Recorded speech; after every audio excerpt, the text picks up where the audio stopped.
শুধুমাত্র একটা উপকরণ দিয়ে আপনারা কিভাবে বাড়িতে সন্দেশ বানাবেন সেটাই আজ আমরা আপনাদের করে দেখাবো। আর এই সন্দেশগুলো কিন্তু দেখতে বা খেতে কোনোভাবেই দোকানের থেকে কম হয় না। নমস্কার, কেমন আছেন সবাই? বাঙালি স্পাইসি কিচেন চ্যানেলের নতুন একটি রেসিপিতে আপনাদের স্বাগত।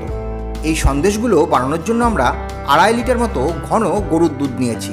1.5 লিটার মতো দুধ দিয়ে আমরা প্রথমে ছানাটা বানিয়ে নেব। সন্দেশগুলো বানানোর জন্য কিন্তু আমরা কোনো ফুড কালার ব্যবহার করব না, তার বদলে নেব সামান্য কেশর। কেশরটাকে প্রথমে আমরা এইভাবে কিছুটা ক্র্যাশ করে নেব। এইভাবে ক্র্যাশ করে নিয়ে দেখবেন কেশর থেকে খুব তাড়াতাড়ি রঙটা বেরিয়ে আসে। আর এদিকে ছানা করার দুধটাও কিন্তু ফুটে উঠেছে। এবার গ্যাসের ওভেনটাকে বন্ধ করে দিয়ে কিছুটা ভিনিগার দিয়ে আমরা ছানাটা তৈরি করে নেব। ছানাটা তৈরি হয়ে গেলে আমরা কিন্তু কিছুক্ষণ ছানাটাকে কাপড়ে বেঁধে রাখবো, যাতে ছানা থেকে জলটা একদম বেরিয়ে যায়। ছানাটা তৈরি হয়ে গেলে বাকি 1 লিটার দুধকে ফুটিয়ে ঘন করে আমরা ক্ষীর তৈরি করে নেব। ছানাটা থেকে সম্পূর্ণ জল ঝরিয়ে নেবার পর আমরা মিক্সার গ্রাইন্ডারে দেব। তবে আপনারা কিন্তু হাত দিয়েও মেখে নিতে পারেন। আর এর সাথেই দেব 2 চামচ মতো মালাই। আর এদিকে ক্ষীর বানানোর দুধটাও কিন্তু বেশ ঘন হয়ে এসেছে।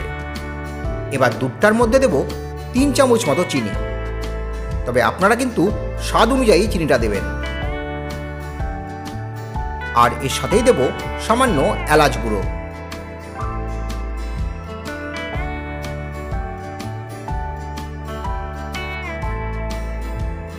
দেখুন, ক্ষীরটা কিন্তু আমাদের প্রায় রেডি। আর এই সময় দিয়ে দিতে হবে ছানাটা। আমরা কিন্তু ছানাটা মিক্সারে ঘুরিয়ে নেবার সময় সামান্য গুলিয়ে রাখা কেশরটা দিয়েছি। এবার কিছুক্ষণ নাড়াচাড়া করে শুকিয়ে নিলেই কিন্তু সন্দেশ বানানোর উপকরণটা একদম রেডি হয়ে যাবে। এবার আপনার পছন্দ মতো আকার দিলেই কিন্তু সন্দেশগুলো একদম রেডি হয়ে যাবে। তবে আমরা কিন্তু আজ সন্দেশগুলোকে গোলাকার করেই বানাবো।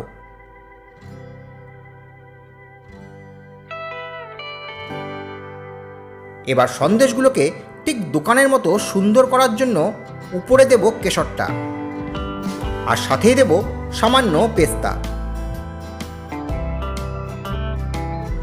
তাহলে সন্দেশগুলো কিন্তু একদম রেডি। দেখুন তো, একদম লাগছে না দোকানের মতো? তো এইভাবে অবশ্যই একবার সন্দেশগুলো বাড়িতে বানিয়ে দেখবেন, দারুণ লাগবে। তো রেসিপিটা আপনাদের কেমন লাগলো তা কিন্তু কমেন্ট বক্সে জানাতে ভুলবেন না। আর ভালো লাগলে একটা লাইক ও শেয়ার অবশ্যই করবেন। তবে আজ এতটুকুই, দেখা হচ্ছে নেক্সট কোনো রেসিপিতে।